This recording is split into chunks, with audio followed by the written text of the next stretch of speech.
since the original Transformers the movie was released in theaters. And for some of us, it's kind of hard to go, wait a minute, it was how long ago? Yeah, I was young when that happened. Yeah. And so, what I think would be great to share is our experiences of when did we first see the movie.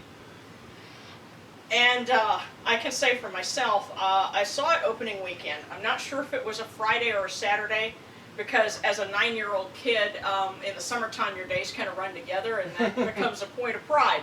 But it was... It's preparing us for pandemic life, you know that. Oh, God. Yeah, the things we had to look forward to.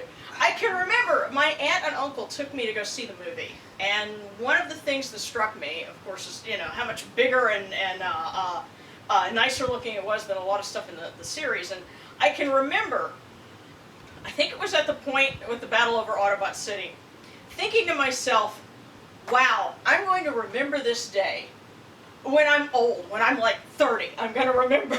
That's what I was thinking at 9 years old. That I was going to remember this day, for the rest of my life. And so 35 years later, here we are talking about it. Another thing, other than, okay, because the commercials suggested that maybe they were going to do something terrible to Optimus Prime, I was at least a little bit mentally prepared for that. They did not mention everybody else they were going to mow down. And when it got to Starscream and his ill-fated coronation, I didn't like bawl openly, but I cried. I still stand by the statement that throughout that whole series up to that point, they hadn't realized they had their blasters on stun. And so that's why the body count was suddenly so high. It's like someone gets shot and they're like, oh God, that actually fucking hurt. Oh wow. Yeah. Or you could, or as I like to say, on the shuttle, the Autobots realized to their horror that they had forgotten to pack their plot armor. Yeah. So, but those were all things that really struck me as a kid, and I can remember going home, to tell my mom about the experience of going to see the movie, because, she had to look after my two brothers who were like toddler age at that point. And I was trying to explain to her the quintessence. And, Mom, they would throw you in a pit of Sharkticons whether you were guilty or you were innocent. And she mistook me and thought that I didn't understand the meaning of the word innocent. And I went, no, Mom, I understand what innocent means, and they would throw you in anyway. It wasn't until like 2 or 3 months later when it came out on VHS, and we went to my aunt and uncle's apartment to go watch it because they had rented it. And so my mom finally got to see it, and when it got to that point, I'm like, see, Mom, I told you! And she's like, okay. Kids, Google VHS. Well, listen, tell us, Morgan, about your experience when you first saw the movie. Okay, so this is going to be a bit different because I watched Transformers when I was a kid, but this was when it was on syndication, and they would throw it on in the morning as we were getting ready for school, and I would play with, like... Wait, how old were you at that point? Oh, God, like 3 or 4. And what year was this? Well, wait, no. This would have been about 93. You were watching Generation 2. Because did it have the yeah, the transforming... You were watching G2 Transformers. So, yeah, same series, just repackaged with what I like to call the Ruma Cube. Yeah, and then I watched Beast Wars, because enjoyed that show. Mm-hmm. But I vaguely remember being a kid and playing with Optimus Prime, my Optimus Prime action figure, which was the Gen 2 one. With the purple fists. Yeah. And I remember my brother just offhandedly mentioning to me that, he's dead. Optimus Prime's dead now, by the way, or something like that. Just passively mentioning it, and little 4-year-old Morgan's going, what? Like that's not supposed to happen. Lo and behold, I'm like in my this is decades later. Or a decade and some change. Yeah. Fast forward to Double Lots? Yeah, it was like the 20th anniversary, and my brother-in-law bought the DVD. 2006. Yeah, and so we were watching it, and I remember after Optimus Prime's charge, and seeing him die and hand off the Matrix, and the light and the color leave his body, I'm like, oh wow, he's dead.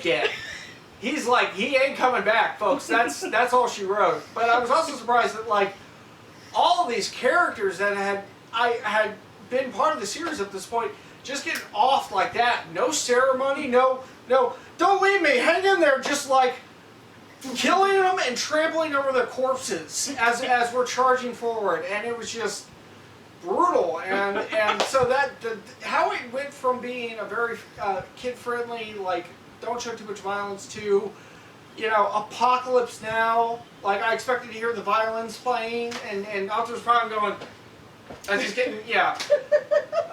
Wait, that was Platoon. Sorry, I'm mixing my war movies up here. But yeah, that was, my experience was shock, and then as it kept going and things kept ramping up, one thing we really appreciated was it moved very quickly. Mm-hmm. But the thing is, you never felt like it was moving too fast. It always felt, the pacing felt right.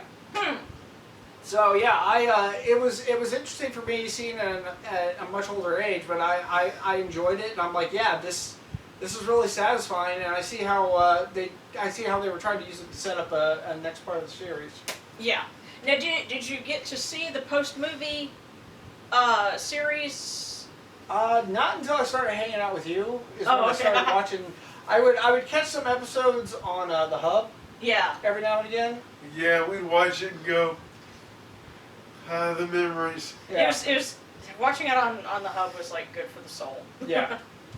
Yeah, So. there's something about catching your childhood favorite cartoons on TV, not on demand, not streaming, because it means the planets aligned, you were in the right place at the right time, and you were watching it very much as you watched it when you first discovered it. Now, on that note, you have to tell us what happened that Saturday, August 9th, 1986, when you went to go see Transformers the movie. Maybe what might help to frame us up is, I don't, the way the camera's set up, I don't think people could see that you are sitting in a wheelchair, and you had to use a wheelchair back then. But as you explained to me, your mom... Well, let me do this properly. As we mentioned before, those of us who have been watching the series had been watching it in the afternoons, sometime on Saturday, and we kept seeing these commercials for Transformers the movie. It's over, Prime. Does Prime die? Yep, he sure as hell does. It's coming in 2 weeks. And we're like, no way. Coming in 2 weeks. Coming in 1 week. Coming in 2 days. Coming tomorrow. And yes, they did have a countdown of trailers like that. Yeah. YouTube. It's great. And we finally get a chance to see this movie, and it happens to be not on opening day, but Saturday, August 9th. The plan was we're going to go with my buddy who was spending the weekend, and my next door neighbor and one more pal, and we're all going to go see Transformers and see if this hideous rumor is true. Well, we go to load up in the car for the 1:30 showing. It is 12:15.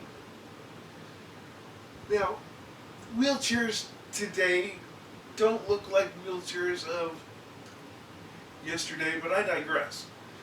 My mom had an El Camino. They're fun, they're scary as hell. Which is a half truck, half car. And my mom loaded me up in the car, loaded my friend in the car. She went to put my wheelchair in the bed of the El Camino.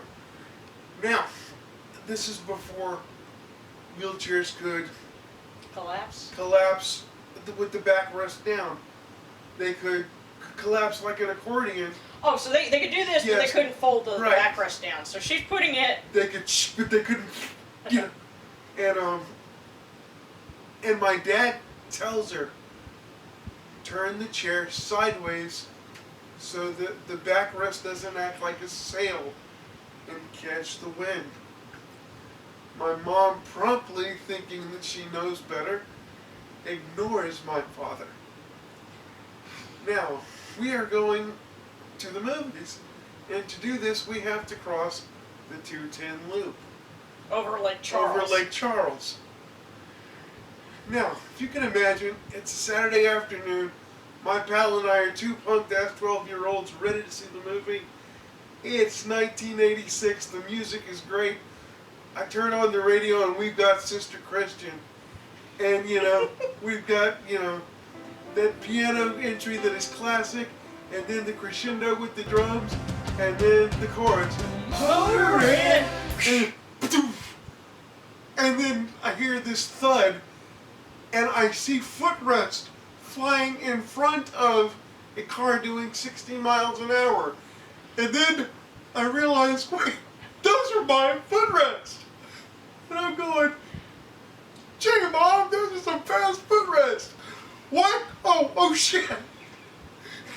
Now, at this point, I have lost my mind. You're just I laughing. am laughing so hard, I can no longer hold myself up. And my mom is reaching across my friend to beat the shit out of me. She just loses her shit. And the more she beats me, the harder I laugh. Now, luckily, my mom regained her sanity. No, she did not. But she pulled the my car mom over. decides to pull the car over on a bridge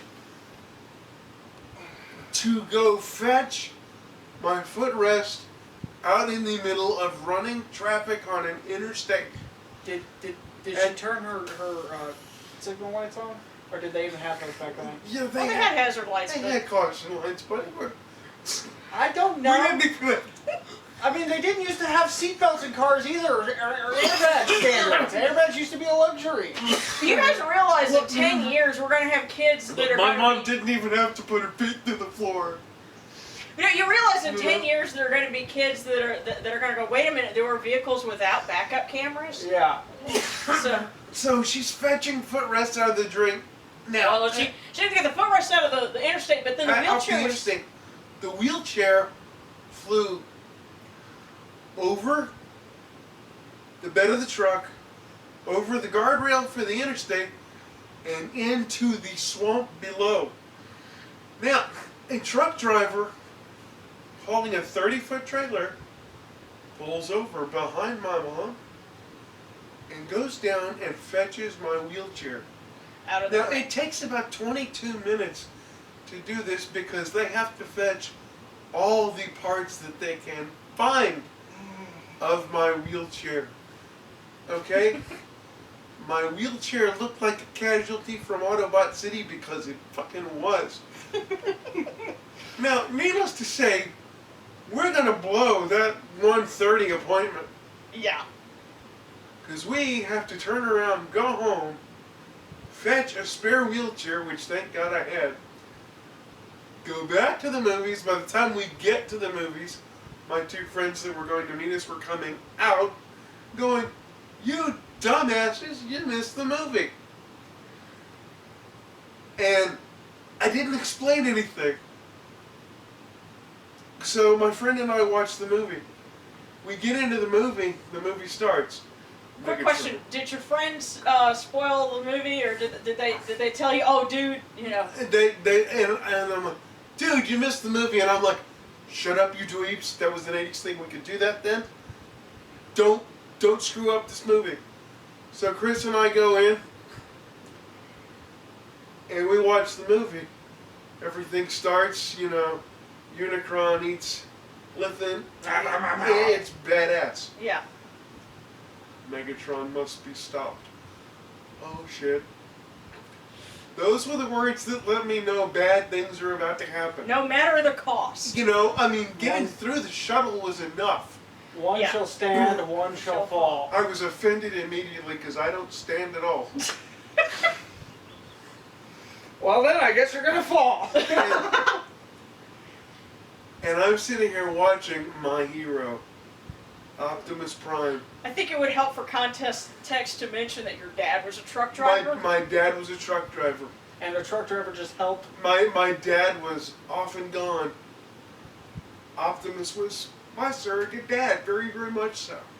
Yeah, and then a truck driver helped get your wheelchair out of the And train. the truck driver helps fetch my wheelchair. And then Optimus Prime is mowing down the enemy. One shall stand, one shall fall. Alright, he's gonna whoop that dude's ass.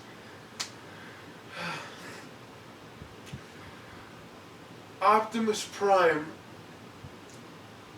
hands off the Matrix and dies.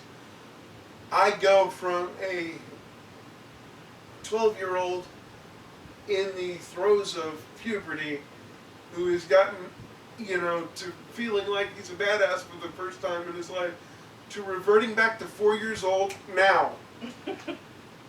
I cried, just uncontrollably sobbed. My hero is dead. I just watched him turn gray. And my buddy looks over at me and goes, "Fag!"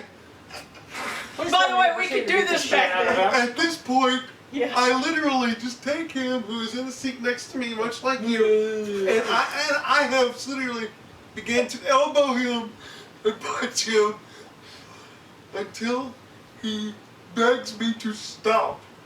So it's probably somewhere about the point where they're throwing Decepticons out of the shuttle, huh? The only thing I know was I stopped because the coronation sequence had begun. So you didn't stop for the badassness that was the birth of Galvatron? No, I kept watching. I never missed a punch. You beat him for like a solid 3 minutes. Yes. That's about what he deserves, I think. And when he finally said, "God, please stop, I'm sorry, stop, fuck, stop." And I realized, in the dark, he was actually bleeding. I was satisfied, so I stopped. Now, during this time, there's nothing more exhilarating than feeling the adrenaline of combat and watching Unicron reformat Megatron.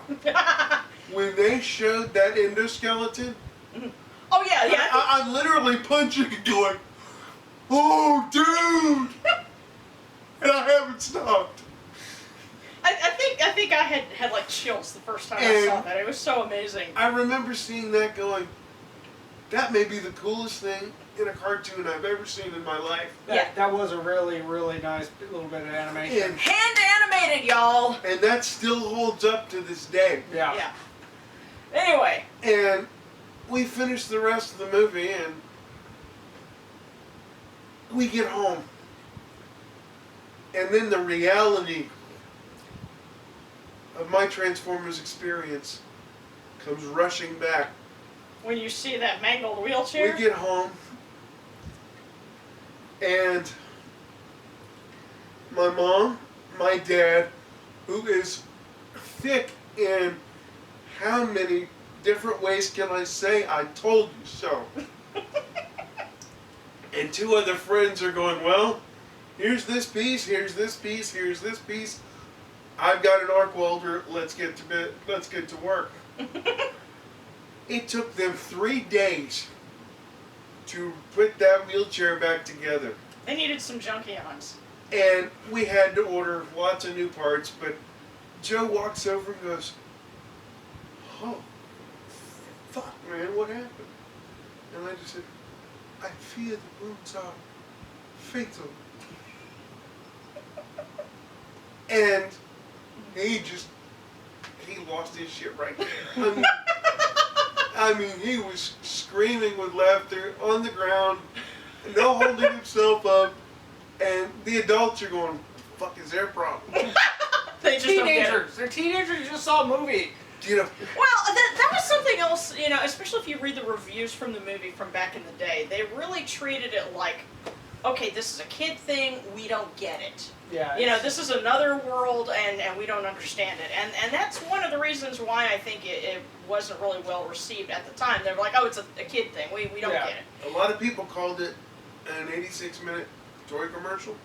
Mm-hmm. And yeah, they're right, but I agree with Leonard Nimoy's assessment in retrospect.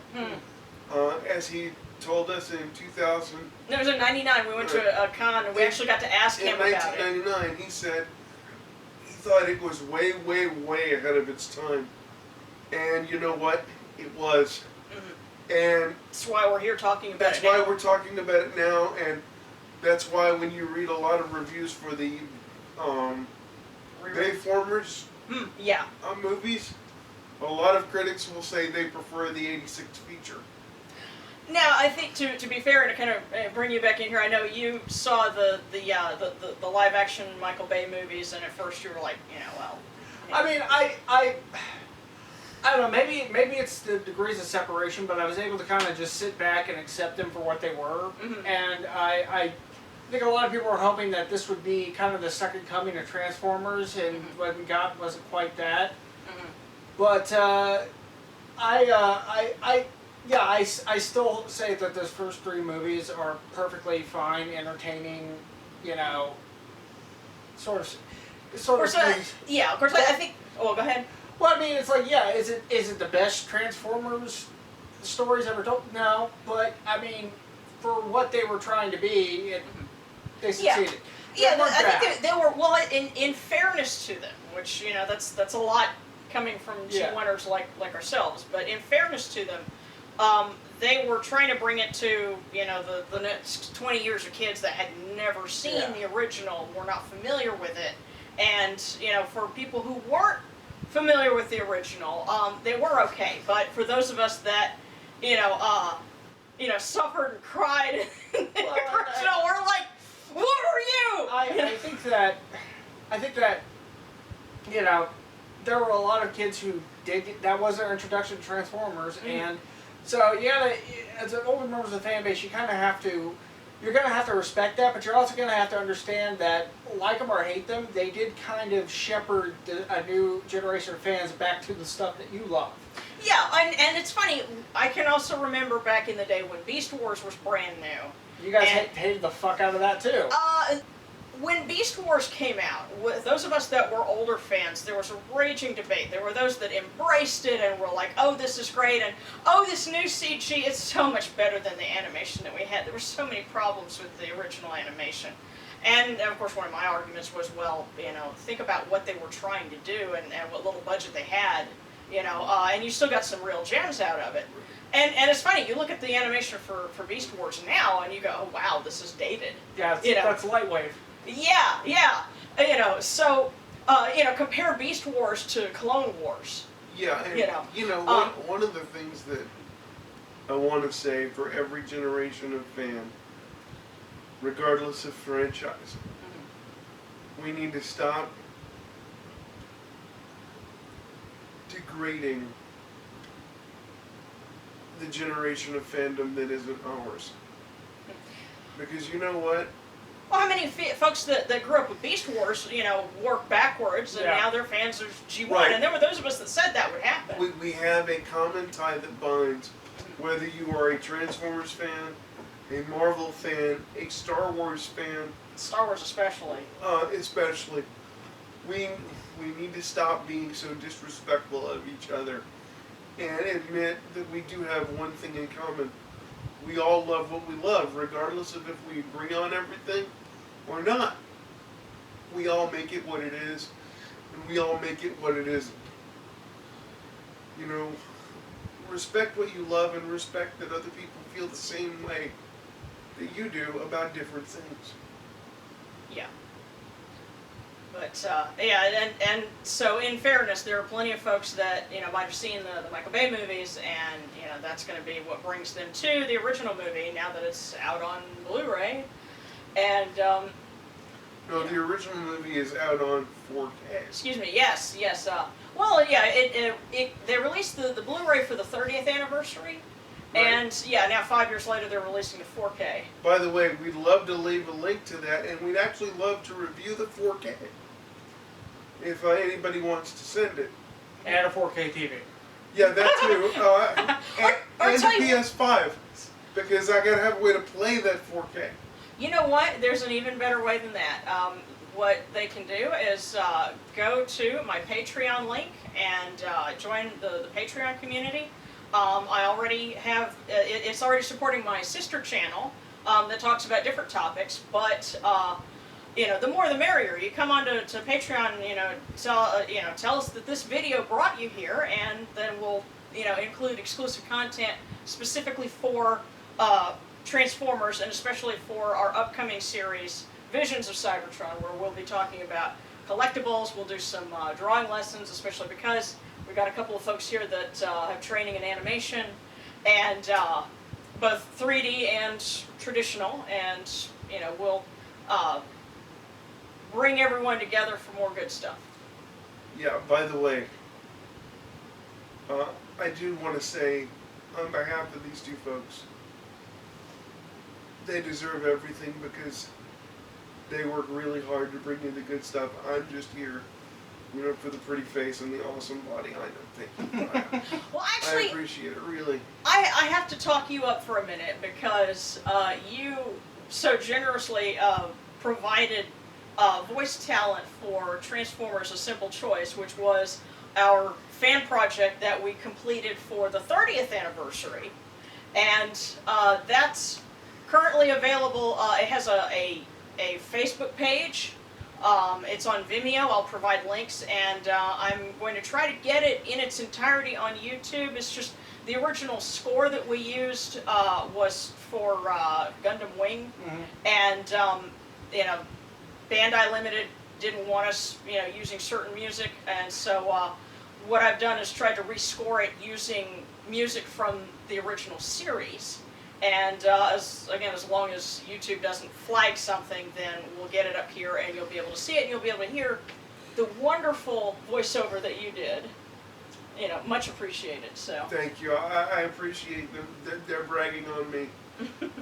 I want to take a moment to mention a gentleman by the name of Wally Burr. Yes, because he was working with this. He actually signed an NDA, the non-disclosure, with us to work on that project, and unfortunately he got sick while we were in production and was not able to voice direct for us, which was the original plan. And for those of you who don't know, Wally Burr was the voice director for the original Transformers series, Transformers the movie, the original G.I. Joe series, G.I. Joe the movie, Jam, My Little Pony, and the list goes on and on and on. The man directed your childhood.